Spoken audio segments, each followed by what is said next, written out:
Hello everyone. Ego is the enemy book का ये episode है। ईगो बुक को राइटर ने 3 पार्ट्स में डिवाइड किया है, एस्पायर, सक्सेस और फेलियर। एस्पायर के बारे में हम पहले वाले एपिसोड में जान चुके हैं। अभी सेकंड पार्ट चल रहा है, सक्सेस। सक्सेस मिलने पर भी हम कभी कभी इतने उदास क्यों हो जाते हैं? तो आइए जानते हैं इस एपिसोड में। A monk is a man who is separated from all and who is in harmony with all. इवेग्रियस पॉन्टिकस ने लिखा था। हमारी एग्जिस्टेंस का सबसे इम्पोर्टेंट क्वेश्चन ये है कि मैं कौन हूँ, मैं क्या कर रहा हूँ और मेरा क्या रोल है इस दुनिया में। ये सवाल हमेशा रहते हैं, चाहे हमें कितनी भी मटेरियल सक्सेस क्यों ना मिल जाए। जब हम बिजी होते हैं, स्ट्रेस्ड होते हैं, ईगो हमें ये याद दिलाती है कि जब तक हम कुछ भी कर रहे हैं तभी तक हम सेंटर ऑफ अट्रैक्शन हैं। यानी जो एक्टिविटी है हमारी लाइफ को मीनिंग देती है। जब हमारा कनेक्शन सुप्रीम से टूट जाता है तो ऐसा लगता है कि सोल का कुछ पार्ट मिसिंग है। ईगो हमें ब्लॉक करती है दुनिया की ब्यूटी से, हिस्ट्री से, दुनिया से। It stands in the way. Ego हमारे रास्ते में आके खड़ी हो जाती है। इसमें कोई आश्चर्य नहीं है कि सक्सेस के बाद भी लोग एम्प्टी फील करते हैं। जब हम इस तरह की स्थिति में होते हैं तो हम बहुत एग्जॉस्टेड फील करते हैं। जब हम काम करना शुरू करते हैं तो इतनी एनर्जी, और उसके बाद में पता नहीं एनर्जी क्यों खत्म हो जाती है। उन सभी पलों को हम बड़े उत्साह से करते रहते हैं। हम जानते हैं कि हम छोटे भी हैं और बड़े भी हैं, क्योंकि हम यूनिवर्स से कनेक्टेड है। Universe is connected to me. We just can't forget which is bigger and which has been here longer. शुरू शुरू में एक जुनून जुनून हावी रहता है, बट जब अपने आसपास की शांत माहौल को, नॉइज को शांत करके हम सुनते हैं और ईगो को रिमूव करते हैं, we can access what is left standing in relief. अपना थोड़ा पर्सपेक्टिव बड़ा करके हम ज़्यादा देख पाते हैं। Creativity is a matter of receptiveness and recognition.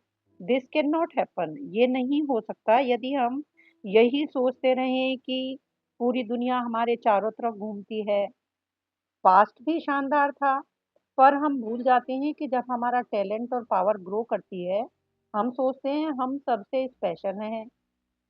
Humble रहना, अपनी ग्रेटनेस में ना खोना, यानी उसमें हमेशा लॉस्ट हो जाना, ग्रेटनेस में अपनी, ये ईगो की निशानी होती है। सेल्फ एब्जॉर्ब हमें नहीं होना चाहिए। इससे बहुत मुश्किल आती है। हमें अपने आप को याद दिलाना है कि किसी से खुद को सुपीरियर दिखाकर हमें क्या मिलेगा। Go and put your self in touch with the infinite and and your conscious separation from the world. Life की विपरीत दिखने वाली परिस्थिति में भी खुद को लाइफ की ब्यूटी से जोड़ के यदि हम देखेंगे, लाइफ की रियलिटी से जोड़ के देखेंगे, तो हम ईगो को छोड़ के लाइफ को एंजॉय कर पाएंगे। ईगो हमें ऐसा शो कराती है कि हमें कोई पराजित नहीं कर सकता। वी हैव अनलिमिटेड फोर्स जो खत्म, कभी खत्म ही नहीं होगी। लोग सोचते हैं ईगो तो होनी ही चाहिए, ये तो पर्सनैलिटी का पार्ट है, ये हमें बड़ा करके दिखाती है और इसकी वजह से हम लगता है हमें सफलता मिली। पर क्या ये सफलता हमेशा आपको ही मिलती रहेगी? आप हमेशा दूसरों से ऊपर रहेंगे? नो। ग्रेटनेस इसमें नहीं है कि हम हमेशा हाई रैंक पाने के लिए लालची बने रहें या सोचे हम सबसे ऊपर रहें। ईगो और एनर्जी की वजह से हम वहां पहुंच पाए, लेकिन बिना प्रिंसिपल्स को फॉलो किए हम सक्सेस पर टिक नहीं पाएंगे। उसके लिए हमें सोबर बनना चाहिए, सौम्य बनना चाहिए। ईगो हमें कितना ही उलझाए, ईगो माइंड को धुंधला कर देती है।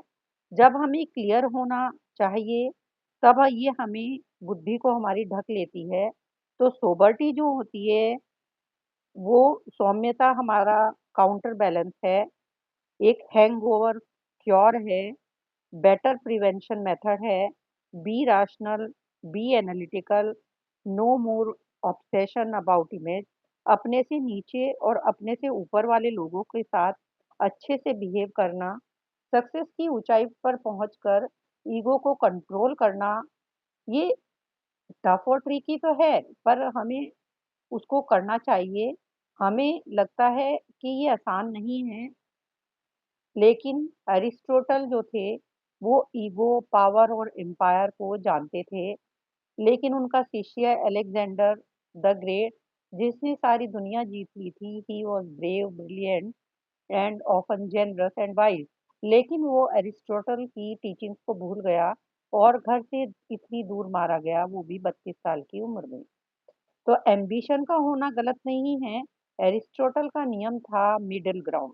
मिडिल ग्राउंड का मतलब होता है करेज। करेज का मतलब होता है कि कायरता और लापरवाही के बीच का रास्ता। In each case it is hard to find the intermediate, यानी बहुत मुश्किल लगता है कि बीच का रास्ता ढूंढा जाए। लेकिन यदि कोई बीच का रास्ता यानी मिड पॉइंट ढूंढ पाता है, this is the golden mean to navigate our ego and our desire to achieve. जो इस बात को नहीं समझ पाते या इस नियम को मेंटेन नहीं कर पाते, उसके रिजल्ट बहुत ही भयानक होते हैं। हमारे लक्ष्य को पूरा करके हमें खुशी मिलती है, लेकिन जब ईगो आ जाती है, तो हम ऐसी जगह पर पहुंच जाते हैं जो हमने कभी सोची भी नहीं थी। हम सोच समझ कर काम करें और कदम उठाएं, तो हमारे लिए अच्छा होगा। सॉबर्टी को बना के रखना चाहिए हमें, अपना पर्पस भी बना रहे और हम हम्बल भी रहें। तो इस तरह से हम सक्सेस के टाइम पे भी ईगो को मेंटेन कर सकते हैं। Thank you so much for